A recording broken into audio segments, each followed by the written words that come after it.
नमस्कार फ्रेंड्स, कैसे हैं आप सब। आशा करती हूँ सभी बहुत अच्छे होंगे। मैं पूजा वेलकम करती हूँ आपका आपके अपने यूट्यूब चैनल अंकित वास्तु ज्ञान में। फ्रेंड्स, बृहस्पतिवार के दिन भगवान बृहस्पति की पूजा की जाती है, यानी कि विष्णु भगवान की पूजा की जाती है। बृहस्पति देवता को धन, बुद्धि और शिक्षा का देवता भी कहा जाता है। बृहस्पति देव की पूजा करने से सारी मनोकामनाएं पूर्ण होती हैं और परिवार में सुख शांति बनी रहती है। शीघ्र विवाह के लिए भी ये व्रत काफी उत्तम माना जाता है। फ्रेंड्स, मैं आपको आज गुरुवार व्रत की कथा सुनाने जा रही हूँ। इस कथा का श्रवण करने से भी हमें पुण्य फलों की प्राप्ति होती है, और यदि आपने व्रत किया है और आप कथा नहीं सुनते हैं तो आपका व्रत अधूरा माना जाता है। व्रत करने के बाद कथा जरूर सुननी चाहिए, और यदि कोई व्यक्ति व्रत नहीं रखता है और वो गुरुवार की कथा सुनता है तो उसे भी पुण्य फलों की प्राप्ति होती है। साथ ही उसको बृहस्पति देवता की कृपा मिलती है, उनका आशीर्वाद मिलता है। तो चलिए फ्रेंड्स, कथा शुरू करते हैं। प्राचीन काल की बात है। किसी राज्य में एक बड़ा प्रतापी और दानी राजा राज करता था।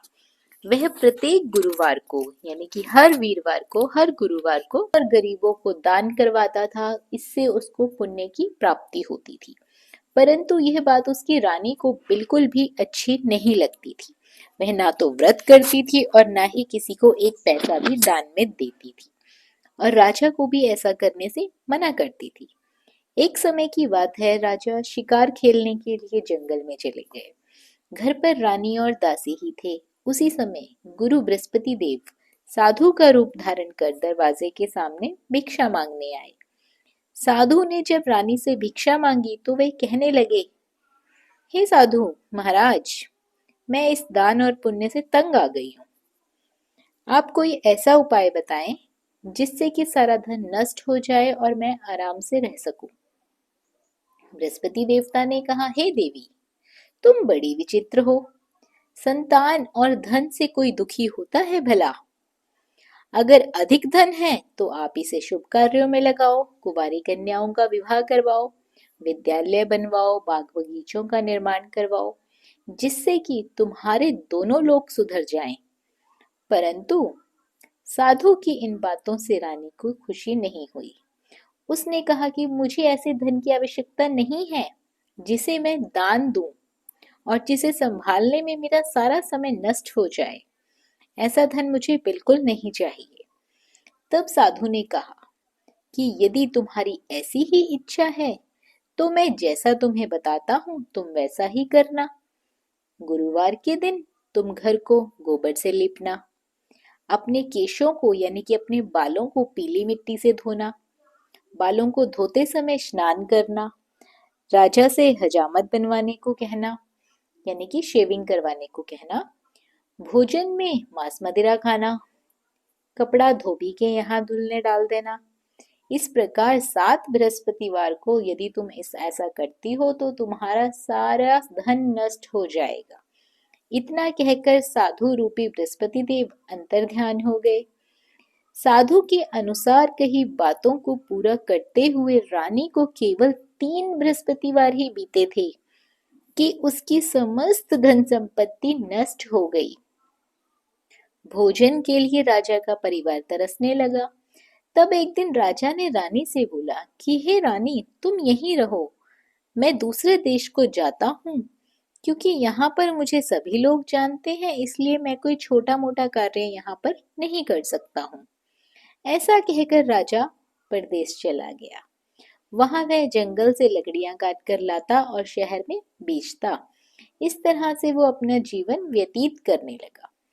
इधर राजा के परदेश जाते ही रानी और दासी दुखी रहने लगे। एक बार जब रानी और दासी को 7 दिन तक भोजन के बिना रहना पड़ा तो रानी ने अपनी दासी से कहा, हे दासी, पास के ही नगर में मेरी बहन रहती है, वो बहुत धनवान है। तू उसके पास जा और वहां से कुछ लेकर आ, ताकि थोड़े दिनों तक हमारा गुजर बसर हो जाए। दासी रानी की बहन के पास चली जाती है। उस दिन गुरुवार था और रानी की बहन उस समय बृहस्पतिवार व्रत की कथा सुन रही थी। दासी ने कहा, हे रानी, मैं रानी की बहन हूँ। आपकी रानी ने मुझे संदेश लेकर भेजा है। लेकिन रानी की बड़ी बहन ने कोई उत्तर नहीं दिया। जब दासी को रानी की बहन ने कोई उत्तर नहीं दिया तो वह बड़ी दुखी हुई और उसे गुस्सा भी आया। दासी ने वापस आकर रानी को सारी बात बता दी। सुनकर रानी ने अपने भाग्य को बहुत कोसा। उधर रानी की बहन ने सोचा कि मेरी बहन की दासी आई थी, परंतु मैं उससे कुछ बोली नहीं तो इससे वह भी बहुत दुखी हो गई। कथा सुनकर और पूजन को समापन करके वह अपनी बहन के घर चली गई और कहने लगी, हे बहन, मैं बृहस्पतिवार का व्रत कर रही थी। तुम्हारी दासी मेरे घर आई थी, परंतु जब तक कथा होती है तब तक न तो बीच में उठते हैं ना ही बोलते हैं, इसलिए मैं बोली नहीं। कहो दासी, क्यों गई थी? रानी बोली, बहन, तुमसे क्या छिपाऊं? हमारे घर में खाने तक को अनाज नहीं था। ऐसा कहते कहते रानी की आंखें भर गई। उसने दासी समेत पिछले 7 दिनों से भूखे रहने तक की बात बताई। रानी की बहन बोली, देखो बहन, भगवान बृहस्पति देव सबकी मनोकामना पूर्ण करते हैं। शायद तुम्हारे घर में अनाज रखा हो, देखो तो सही। पहले तो रानी को बिल्कुल विश्वास नहीं हुआ, पर बहन के बार बार कहने पर उसने अपनी दासी को अंदर भेजा तो वहां सचमुच का अनाज से भरा हुआ एक घड़ा मिला। यह देखकर दासी बहुत हैरान हो गई और दासी रानी से कहने लगी, हे रानी, जब हमको भोजन नहीं मिलता तो हम व्रत ही तो करते हैं, इसीलिए क्यों ना इनसे व्रत और कथा की विधि पूछ ली जाए ताकि हम भी व्रत कर सकें। तब रानी ने अपनी बहन से बृहस्पतिवार व्रत के बारे में पूछा। उसकी बहन ने बताया, बृहस्पतिवार के व्रत में चने की दाल और मुनक्का से विष्णु भगवान का केले की जड़ में पूजन करना चाहिए तथा दीपक जलाना चाहिए। व्रत कथा सुननी चाहिए और पीला भोजन ग्रहण करना चाहिए। इससे बृहस्पति देव बहुत प्रसन्न होते हैं। व्रत और पूजन विधि बताकर रानी की बहन अपने घर को लौट गई। 7 दिन के बाद जब गुरुवार आया तो रानी और दासी ने व्रत रखा। घुड़साल में जाकर चना और गुड़ लेकर आई। फिर उससे केले की जड़ तथा विष्णु भगवान का पूजन किया। अब पीला भोजन कहाँ से आए?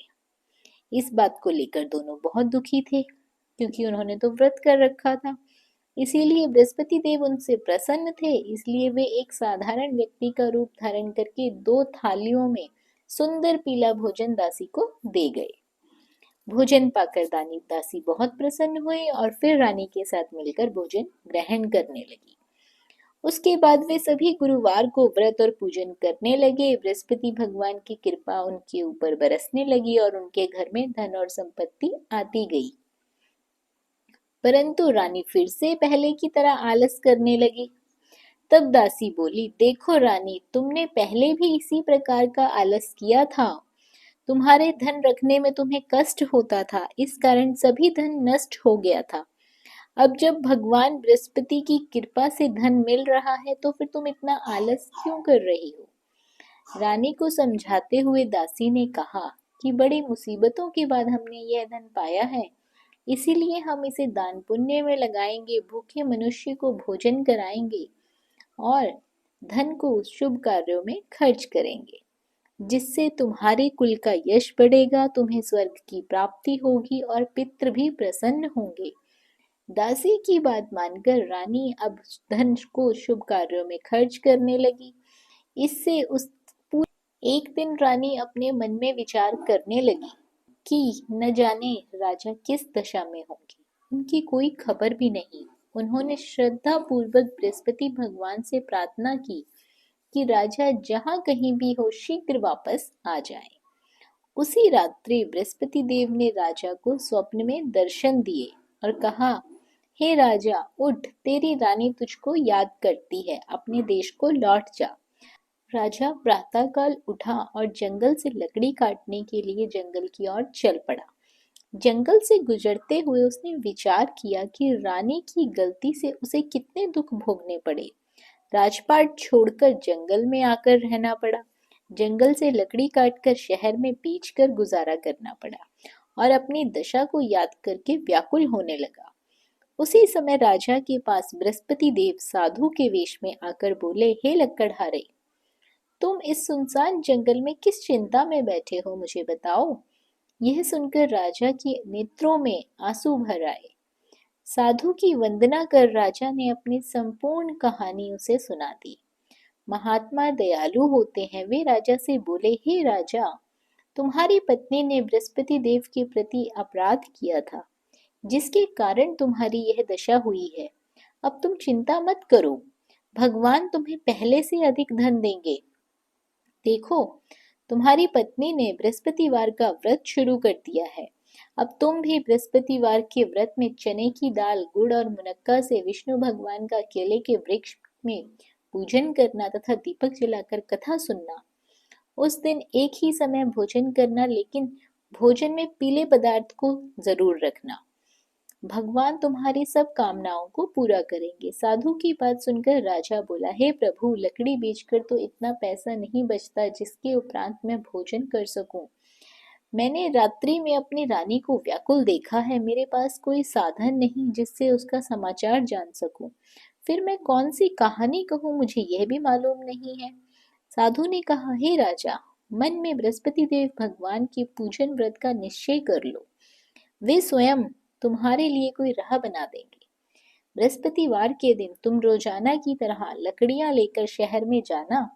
तुम्हें रोज से दुगना धन मिलेगा, जिससे तुम्हें भली भांति भोजन कर लोगे और बृहस्पति देव की पूजा का सामान भी आ जाएगा। राजा ने ऐसा ही किया और उसको मनवांछित फलों की प्राप्ति हुई। इस प्रकार जो भी यह कथा पढ़ता है, सुनता है, उसके मनोरथ सभी पूरे होते हैं और बृहस्पति देव की उस पर कृपा बनी रहती है। तो फ्रेंड्स, ये थी कथा बृहस्पति देव की। अंत में जय श्री हरि विष्णु, जय बृहस्पति देव जरूर लिखें कमेंट बॉक्स में। धन्यवाद।